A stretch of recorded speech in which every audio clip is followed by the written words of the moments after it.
Olá, tudo bem? Estamos aqui nessa nova configuração de mensagem. Você aí da sua casa, nós aqui na igreja, mas esperamos que o Espírito Santo ele trabalhe da mesma forma. Nós vamos orar a Deus nesse momento, pedindo a Ele sabedoria do céu para estudarmos junto a palavra dele. Feche seus olhos aí onde você está e vamos falar com Deus. Senhor Deus, Pai querido, maravilhoso, nós queremos te agradecer por Tua palavra. Queremos te pedir nesse momento que Teu Santo Espírito fale ao nosso coração. Por favor, Senhor Deus, nos ajude a sairmos dessa situação em que se encontra o mundo. Precisamos de Ti, precisamos da Tua intervenção, que o Senhor possa trazer cura para este mundo caído, este mundo que está cada vez mais pior. Que possamos apressar a volta do Senhor Jesus Cristo, para que um ponto final seja colocado na história de sofrimento da humanidade. Em nome de Jesus é o que nós te pedimos e te agradecemos. Amém. Bom, meu querido, minha querida, nós iremos meditar um pouco na palavra de Deus, Mateus 23 e Mateus 24. Quero ler os últimos versos de Mateus 23, a partir do versículo 37. Mas antes eu gostaria de fazer algumas considerações a respeito dos dias que nós temos vivido. Quem diria essa mudança radical no nosso comportamento, na maneira de nós andarmos, na maneira de enxergarmos até mesmo o mundo? Podíamos ir onde quiséssemos, ir à igreja nos dias de culto, e hoje estamos aí confinados, em nossos lares, esperando passar essa onda dessa epidemia, desse vírus que assola tantas pessoas. Alguns comportamentos mudaram e nos faz refletir em algumas coisas. Eu enxergo tudo isso que está acontecendo como, de fato, sinais da volta de Jesus. Jesus está perto de voltar e Ele colocará um ponto final na história de sofrimento da humanidade. E nós temos que nos preparar para isso. A mensagem de hoje é justamente falando um pouquinho sobre essa questão dos sinais da volta de Jesus. O que aconteceria antes que Ele voltasse a essa terra. O verso que nós vamos ler, vamos começar com o versículo 37 de Mateus 24, que diz assim: Jerusalém, Jerusalém, que matas os profetas e apedrejas os que te foram enviados. Quantas vezes quis eu reunir os teus filhos, como a galinha junta os seus pintinhos debaixo das asas, e vós não o quiseste. Versículo 38. Eis que a vossa casa vos ficará deserta. Declaro-vos, pois, que desde agora já não me vereis, até que venhais a dizer: bendito que vem em nome do Senhor. Aqui nós temos umas palavras de Jesus lançadas sobre o povo judeu, sobre Jerusalém. Jesus ele olha para Jerusalém nesse momento da história, nesse momento do ministério, com pena, com lágrimas na sua voz, por conta da rejeição por parte dele no Messias, que era Jesus. E Jesus ele lamenta por Jerusalém, pelo que aconteceria a Jerusalém no futuro muito próximo.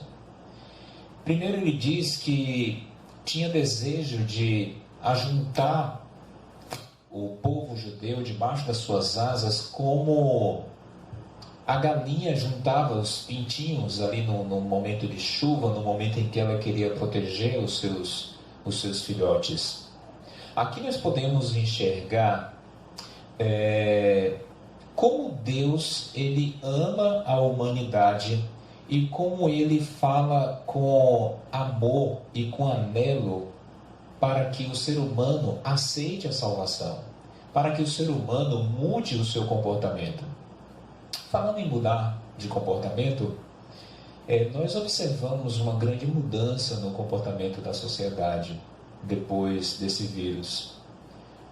Antes, as pessoas à noite em sua casa, assistindo o jornal, assistindo seus programas. Hoje, à noite, nós vemos condomínios inteiros cantando, louvando, batendo palmas para Jesus. Eu pude observar isso onde eu moro.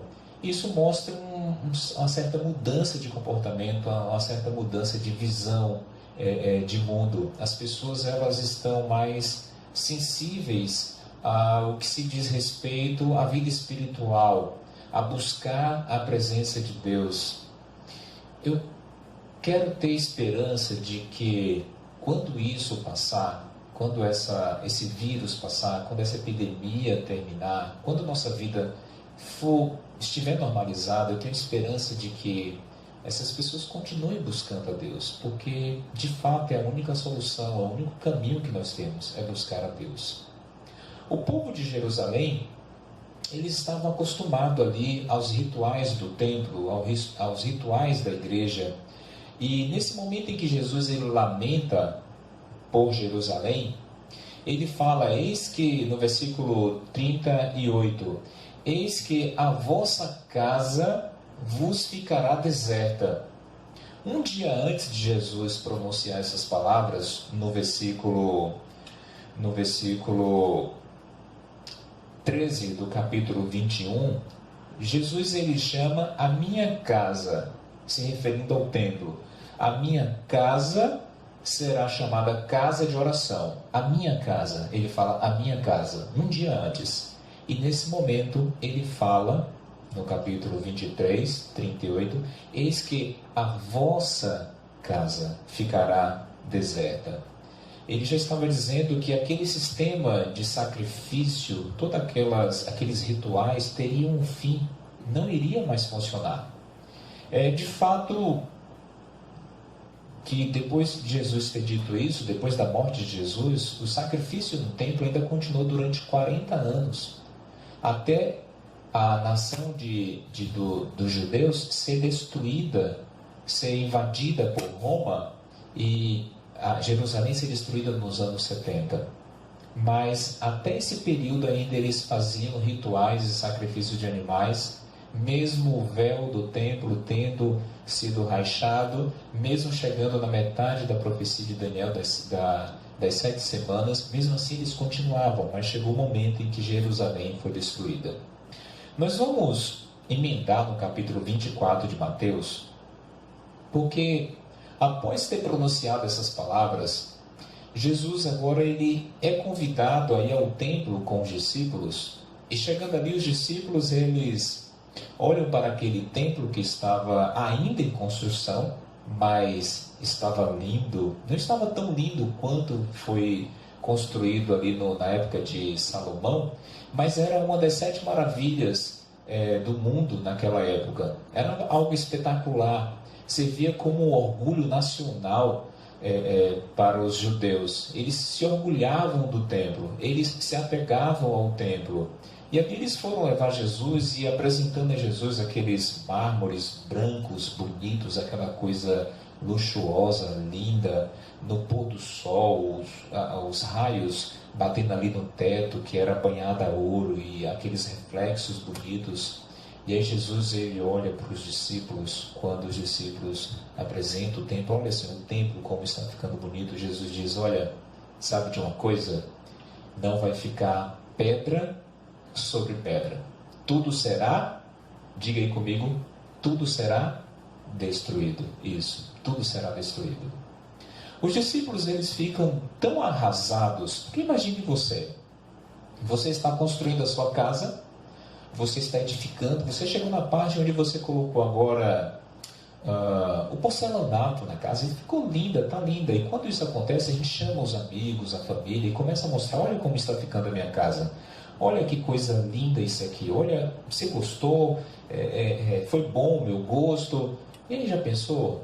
A pessoa chega, olha, está lindo, perfeito, mas vai ser tudo destruído. Então foi como se fosse um banho de água fria sobre os discípulos. E eles saem dali sem falar mais nenhuma palavra. Eles vão em direção ao monte, e ali no Monte das Oliveiras, eles meio que sem jeito, eles perguntam, Senhor, nos diz quando acontecerão essas coisas que o Senhor estava falando lá embaixo no templo.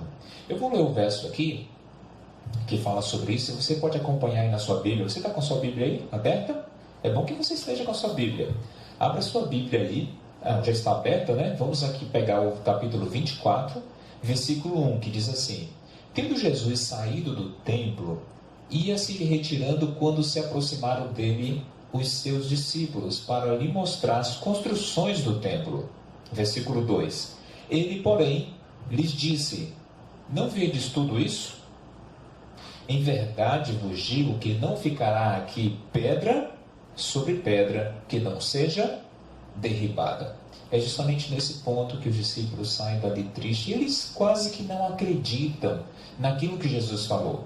Então, no versículo 3, lá já no Monte das Oliveiras, achava-se Jesus assentado quando se aproximaram dele os seus discípulos, em particular, e lhe pediram: Dize-nos, quando sucederão essas coisas? Isso em off, em segredo, né? Ninguém podia ouvir aquela pergunta dos discípulos. Eles estavam ali sem entender, querendo saber como é que era aquilo ali. E que sinal haverá da tua vinda e da consumação do século? Veja, os discípulos, eles meio que misturam aqui as coisas.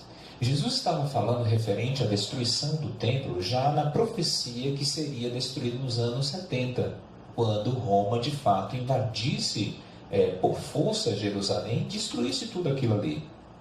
E por isso que ele lamenta sobre Jerusalém no finalzinho do capítulo 23. Mas os discípulos, ele fala: olha, quando é que vai acontecer essas coisas? E quais sinais irão acontecer antes da tua vinda? Então eles misturaram, eles pegaram aquilo que Jesus falou que seria destruído o templo e misturaram com a volta de Jesus. Eles vão: não, Senhor, tudo bem que vai ser destruído, mas eu sei que vai ser destruído só quando o Senhor voltar. Então quais sinais antecede a sua volta? Quais sinais, o que haverá da tua vida e da consumação do século? Então eles ainda tinham esperança de que o templo continuasse até a volta de Jesus, a segunda volta de Jesus, onde tudo de fato será destruído. E aí Jesus fica com um pouco de pena dos discípulos, e ele não fala claramente, ele mistura aqui um pouco de sinais a respeito da destruição de Jerusalém nos anos 70, e também fala de alguns sinais que antecederiam a sua volta na destruição do mundo, já nos nossos dias. Eu creio que Jesus voltará em nossos dias, amém? Você também crê que Jesus está perto de voltar? Então vamos aos sinais. Então Jesus falou no versículo 4: Vede que ninguém vos engane. Primeiro conselho de Jesus: olha, tomem cuidado para que ninguém engane você. Tanto os discípulos quanto você que está aí também em sua casa, que também é um discípulo de Jesus. Veja, ninguém vos engane. A preocupação de Jesus aqui não é que alguém engane você em uma transação comercial. Olha, ele me enrolou, ele me vendeu caro, ele me vendeu algo que não presta, que não serve para nada. A preocupação de Jesus aqui são os enganos que as pessoas usadas pelo inimigo poderiam nos últimos dias usar a palavra de Deus para enganar outras pessoas. Poderia usar a palavra de Deus para enganar outros e fazer outros se perderem. Então o contexto que Jesus se preocupa aqui de ninguém te enganar é no contexto espiritual. Olha, não deixe ser levado por vento de doutrina. Qual é a forma que você se prepara para não ser enganado espiritualmente? É estudando a palavra de Deus. É se apegando diariamente à palavra de Deus. Então, Deus ele tem essa preocupação. Jesus ele tem essa preocupação. Olha, cuidado para ninguém enganar você. Sabe por quê? Porque virão muitos em meu nome, dizendo: eu sou o Cristo, e enganarão a muitos. E certamente ouvireis falar de guerras e rumores de guerras. Vede, não vos assusteis, porque é necessário assim acontecer, mas ainda não é o fim. Você tem ouvido falar de guerra? Batalhas pelo poder, pelo dinheiro, Você tem ouvido falar de guerras em outros lugares? Você tem ouvido falar de guerra aqui no nosso país, no Brasil? Sim, nós vivemos em meio a conflitos, vivemos em meio a guerras, sinais do tempo do fim. Mas Jesus disse, olha, não fiquem ansiosos, não fiquem preocupados, porque ainda não é o fim. Versículo 7. Portanto se levantará nação contra nação, reino contra reino, e haverá fomes e terremotos em vários lugares. Porém, tudo isso é o princípio das dores. Então sereis atribulados e vos matarão. Sereis odiados de todas as nações por causa do meu nome. Nesse tempo, muitos hão de se escandalizar, trair e odiar uns aos outros. Veja, quando nós sofremos por nossas escolhas erradas, até admitimos, não estou sofrendo porque eu escolhi isso e isso não era para ter sido escolhido. Estou sofrendo porque durante 20 anos da minha vida eu fumei e agora estou sofrendo com uma doença.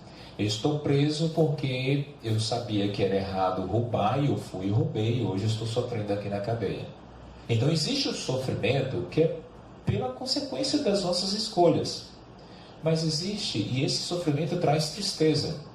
Mas existe o sofrimento também por causa do Senhor Jesus Cristo, por causa da palavra dele. E eu quero dizer para vocês que esse é um sofrimento bom.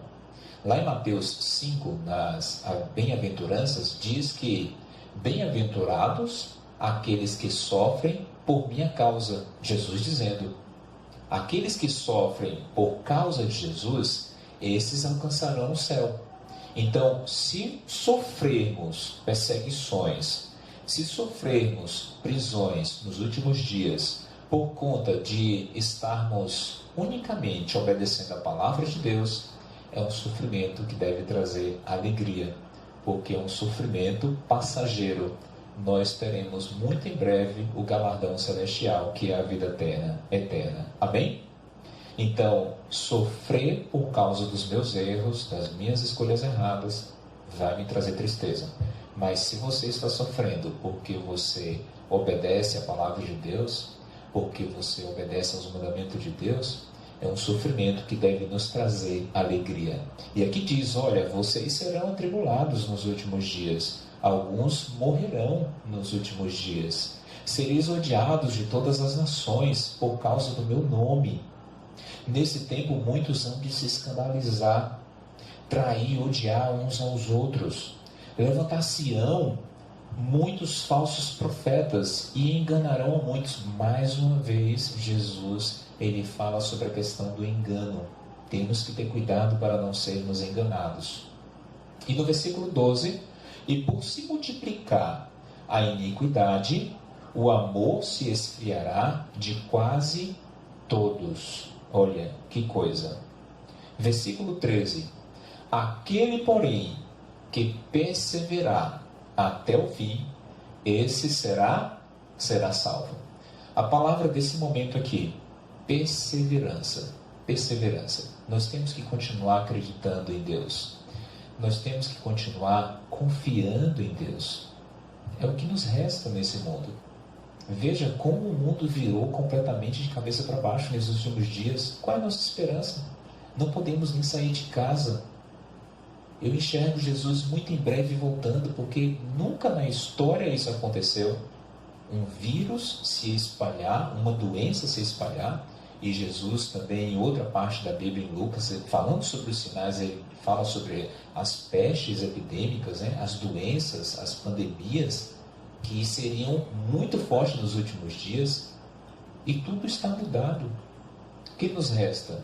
Pregar o Evangelho e aguardar a volta de Jesus. Jesus, ele fala tudo isso para os discípulos, porque a preocupação dos discípulos era quando essas coisas iriam acontecer, quando estaria perto da volta de Jesus, mas sempre falando, ele fala, olha, rumores de guerras, mas ainda não é o fim. Olha, fome, epidemias, doenças, coronavírus, mas ainda não é o fim. Mas sabe quando é o fim?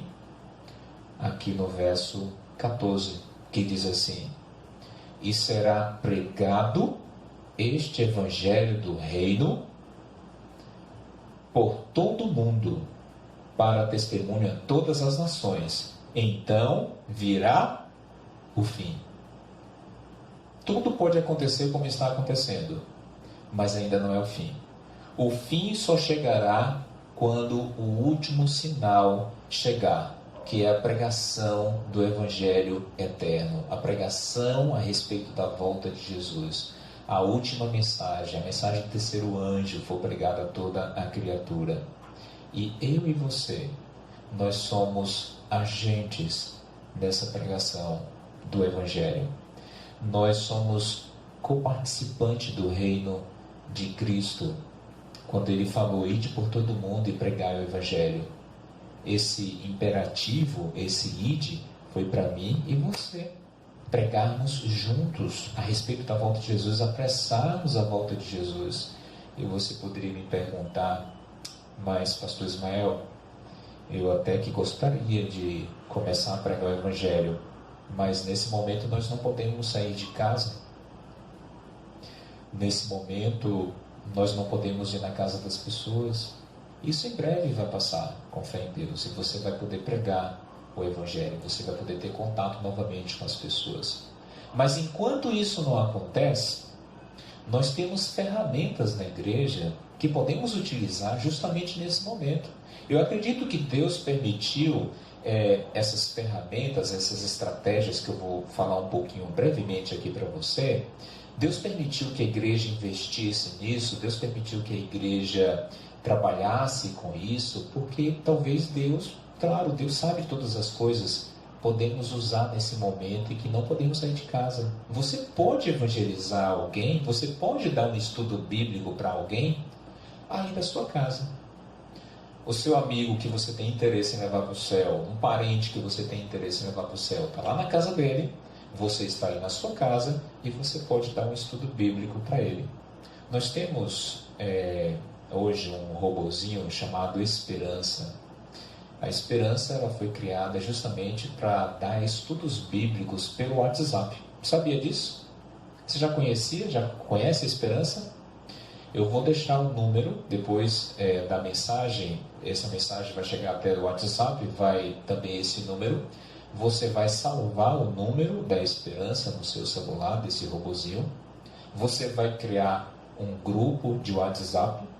Nesse grupo, você vai adicionar a Esperança, o robozinho, e você vai adicionar o seu amigo ou a sua amiga que você quer estudar. Eu sei que você está tendo muito tempo agora, você está em casa, né? Passando esses dias em casa, então você vai ter tempo de dar um estudo bíblico pelo WhatsApp a um amigo. Você vai aproveitar esse tempo para evangelizar. Você vai aproveitar esse tempo para apressar a volta de Jesus. Quando é que Jesus volta a essa terra? E será pregado este Evangelho do reino por todo o mundo, para testemunhar todas as nações. Então virá o quê? Então virá o fim. Então vamos continuar. Criou o grupo, adicionou o seu amigo, adicionou a Esperança, envia a frase estudo bíblico. A Esperança vai ser ativada e lá ela vai te orientar como vai funcionar. Você vai escolher se você quer estudar com seu amigo Ensino de Jesus, você vai escolher se quer estudar Apocalipse, ou você vai escolher se quer estudar Entre Família. A Esperança, ela oferece esses 3 cursos bíblicos. E você vai fazer essa dupla missionária digital com a Esperança. Eu tenho chamado assim, dupla missionária digital. Não se preocupe se você não tem experiência em dar estudo, porque quem vai dar o estudo é a Esperança. Queridos, percebam, nós podemos apressar a volta de Jesus. Mesmo confinados em casa, podemos usar as redes sociais, podemos usar o WhatsApp para pregar a tempo e fora de tempo sobre Jesus para as pessoas. E olha, é uma oportunidade que nós temos.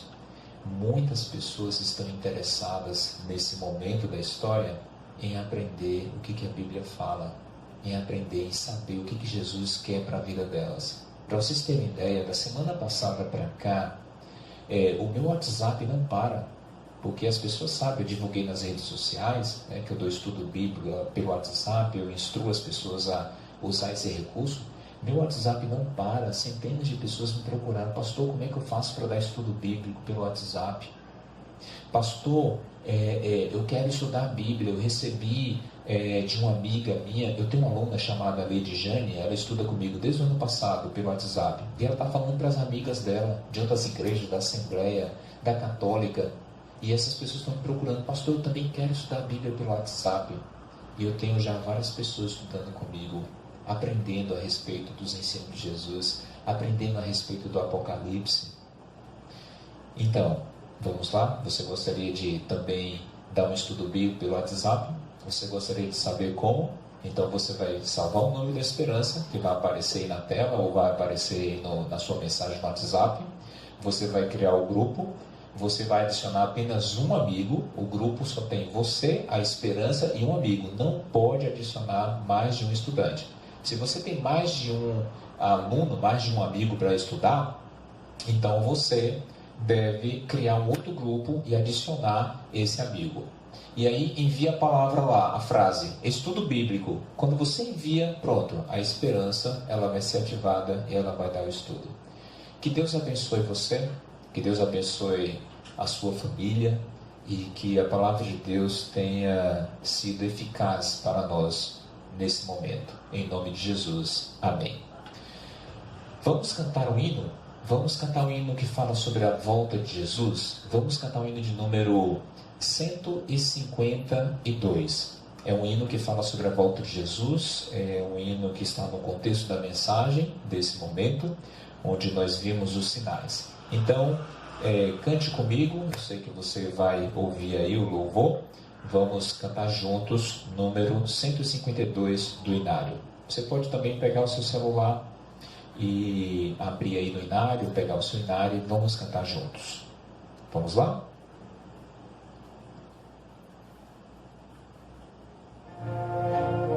Vencendo, vem Jesus.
Vamos orar? Feche seus olhos e vamos falar com o nosso Pai Celestial. Senhor Deus, queremos te agradecer pela Tua palavra. queremos te pedir que o Senhor seja com cada um dos seus filhos nesse momento da história desse planeta.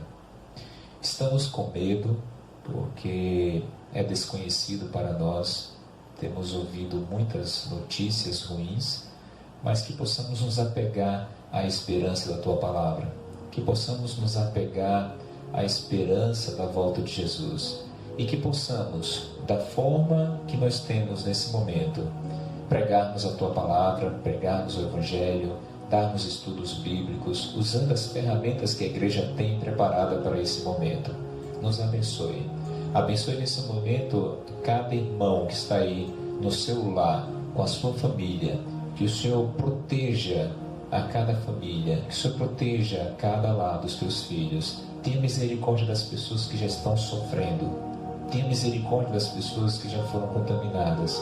Por favor, Senhor Deus, prepare essa terra para a última mensagem de esperança. Em nome de Jesus. Amém. Amém. Que Deus te abençoe.